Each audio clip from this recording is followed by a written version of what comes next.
नाशिकमधील शेतकरी आंदोलनाचा आजचा 6वा दिवस आहे। मुख्यमंत्र्यांसोबतच्या बैठकीमध्ये सकारात्मक चर्चा झाल्याची माहिती। लेखी आश्वासन मिळेपर्यंत शेतकरी आंदोलनावरती ठाम। शेतकऱ्यांना 12 तास वीज उपलब्ध होण्यासाठी सरकार प्रयत्नशील। उपमुख्यमंत्री देवेंद्र फडणवीसांची माहिती। तर एका मॉडेलनुसार शेतकऱ्यांना प्रति युनिट खर्च कमी होईल। फडणवीसांची प्रतिक्रिया। राज्यामध्ये 17,000 जागांवरती पोलीस भरती। देवेंद्र फडणवीसांची घोषणा। 10% मराठा आरक्षणासह पोलीस भरती होणार असल्याची माहिती। राज्यभरामधील 60 कारागृहांपैकी 8 कारागृह हाऊसफुल। मुंबई ठाण्यामधील कारागृह सर्वाधिक कैदी। मुंबईच्या कारागृहामध्ये क्षमतेपेक्षा तिप्पट तर ठाण्याच्या कारागृहात चौपट कैदी।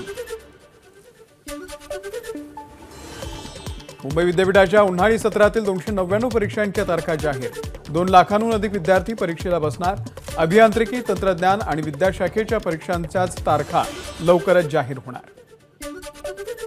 मुंबई पालिकेकडून आज मस्जिद परिसरामध्ये डीप क्लिनिंग। आयुक्त इक्बाल सिंह चहल यांची उपस्थिती।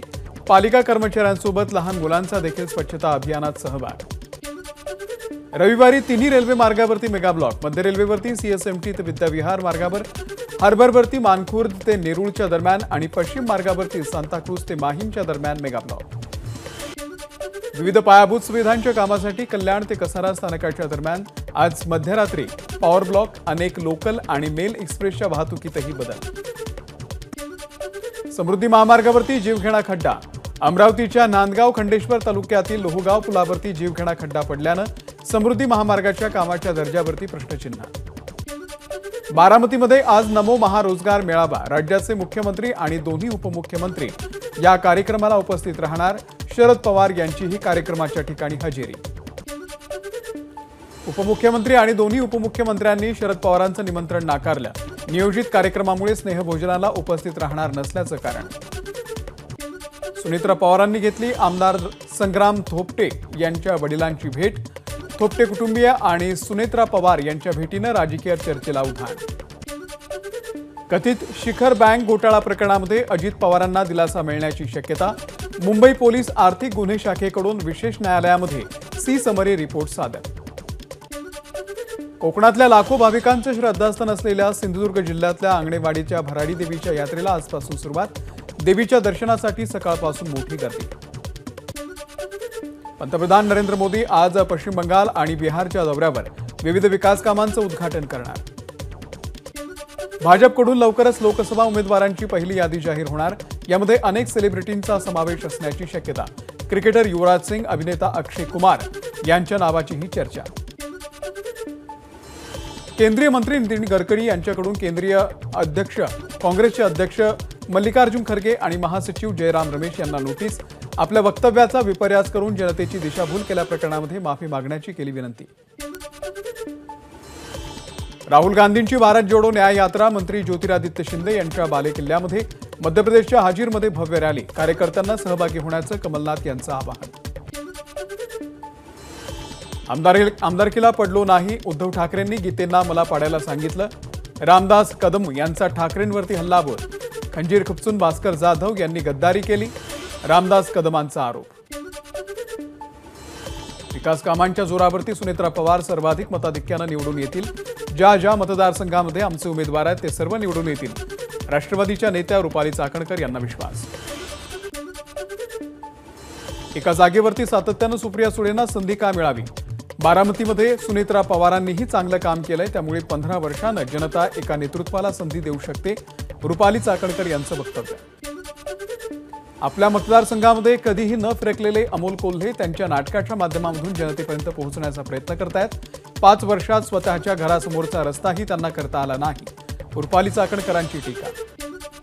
गेल्या 25 वर्षांपासून हिंगोलीची जागा शिवसेनेकडे आणि हिंगोलीची जागा शिवसेनाच लढेल। शिवसेना खासदार हेमंत पाटील यांचं वक्तव्य। कोकणामध्ये राजकारण पेटलं। कोणत्याही परिस्थितीमध्ये रत्नागिरीची जागा शिवसेना सोडणार नाही। रामदास कदम यांचं वक्तव्य। सगळे पक्ष संपवून भाजपला एकट्याला राहायचंय का? कदमांचा सवाल। रत्नागिरीमध्ये मंत्री रवींद्र चव्हाण यांच्या हस्ते सुमारे 1200 कोटींच्या विकास कामांचं ऑनलाईन भूमिपूजन। रत्नागिरी आणि सिंधुदुर्गची जागा एनडीएचा उमेदवार लढवेल। यावेळी बोलताना चव्हाणांचं वक्तव्य। निलंबनाच्या कारवाईच्या विरोधात नागपूर विद्यापीठाचे कुलगुरू सुभाष चौधरी यांची नागपूर खंडपीठामध्ये याचिका। राज्यपाल बैस यांच्याकडून निलंबनाची कारवाई, राज्य सरकारकडूनही कॅबिनेट दाखल। नगरमध्ये अजित पवार गटाचे आमदार निलेश लंके यांच्याकडून शिवपुत्र संभाजी महानाट्याचं आयोजन। महानाट्याला महाविकास आघाडीच्या नेत्यांची मोठ्या संख्येने उपस्थिती। नगर जिल्ह्याचं नाव पुण्यश्लोक अहिल्यादेवी नगर करण्याचा महानगरपालिकेचा ठराव। सर्वसाधारण सभेकडून प्रस्तावाला मंजुरी। चौंडीमध्ये मुख्यमंत्री एकनाथ शिंदे यांनी केली होती नामांतराची घोषणा।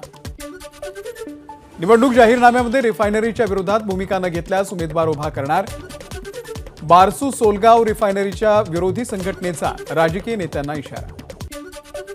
संभाजी भिडेंवरती झालेल्या हल्ल्याच्या निषेधार्थ सांगलीमध्ये शिवप्रतिष्ठानकडून जाहीर निषेध। छत्रपती संभाजी महाराजांच्या पुतळ्याच्या समोर शिवप्रतिष्ठानकडून निषेध व्यक्त। मोठ्या संख्येने कार्यकर्त्यांचा सहभाग।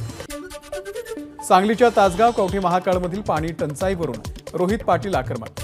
हजारो शेतकऱ्यांसह पाटबंधारे कार्यालयावरती धडक मोर्चा।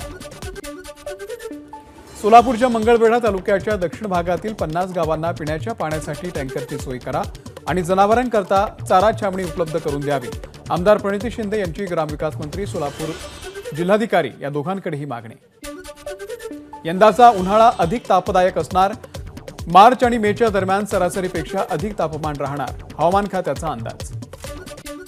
एकीकडे दिवसा कधी ढगाळ वातावरण तर कधी कडक ऊन पडत असताना सांगली शहरावरती आज दाट धुक्याची चादर। बदलत्या हवामानाचा आरोग्यावरती परिणाम होण्याची शक्यता। वेळेवरती रुग्णवाहिका न मिळाल्यानं मुलानं वडिलांना हातगाडीवरून जिल्हा सामान्य रुग्णालयामध्ये आणलं। भंडाऱ्यातला धक्कादायक प्रकार। या घटनेनंतर लोकांकडून संताप व्यक्त। यवतमाळमध्ये 10वी आणि 10वी बोर्डाचा पहिलाच मराठीचा पेपर अवघ्या 10 मिनिटांमध्ये फुटला। पाटणबोरी येथे श्री शिवछत्रपती विद्यालय केंद्रावरची घटना। भरारी पथकानं घेतली उपस्थितांची जबानी। पांढरकवडा पोलिसांमध्ये तक्रार दाखल। पाणी बिलाची थकबाकी न भरणाऱ्यांवरती ठाणे पालिकेची कारवाई। 23 ते 29 फेब्रुवारी या काळामध्ये 488 ग्राहकांची नळ जोडणी खंडित। आतापर्यंत 167 मोटर जप्त केल्या असून 24 पंप रूम सील। भिवंडीमध्ये 10 किलो गांजा जप्त, दोघांना अटक। आरोपींकडून एकूण 3,40,000 रुपयांचा मुद्देमाल जप्त। यवतमाळच्या दाते कॉलेज चौकातील एटीएम मध्ये चोरी, 21 लाख रुपये घेऊन चोरटे फरार। छत्रपती संभाजीनगरमध्ये एसीबीची मोठी कारवाई। सहाय्यक निबंधकाच्या घरी झाडाझडतीमध्ये आढळले 1,35,00,000 रुपये। काल 5,000ची लाच घेताना करण्यात आली होती अटक। मिस वर्ल्ड स्पर्धेमधील 6 स्पर्धक नागपूरमध्ये। राष्ट्रीय स्वयंसेवक संघाच्या रेशीमबाग इथल्या डॉक्टर हेडगेवार स्मृती मंदिर परिसराला दिली भेट। भारतात होणाऱ्या 71व्या मिस वर्ल्ड स्पर्धेसाठी स्पर्धक दाखल। वनमंत्री सुधीर मुनगंटीवार यांच्या पुढाकाराने चंद्रपूरमध्ये ताडोबा महोत्सवाचं आयोजन। ताडोबा अंधारी व्याघ्र प्रकल्पाचे जागतिक ब्रँडिंग करण्याच्या उद्देशानं वन विभागाकडून चांदा क्लब मैदानावरती 3 दिवस चालणार महोत्सव। अनंत अंबानींचा प्री वेडिंग सोहळा। कार्यक्रमासाठी बॉलिवूड आणि दाक्षिणात्य सेलिब्रिटी आले। क्रीडा जगतातील खेळाडू आणि परदेशी पाहुणेही जामनगरमध्ये दाखल। जागतिक कीर्तीची गायिका रिहाना भारतामध्ये। अनंत अंबानींच्या प्री वेडिंगमध्ये रिहानाचा खास परफॉर्मन्स। 3 वर्षांपूर्वी रिहानानं अंबानींवरती केली होती टीका, मात्र आता अंबानींच्या मुलाच्या प्री वेडिंग सोहळ्याला रिहानाची हजेरी। एबीपी माझा, उघडा डोळे बघा नीट।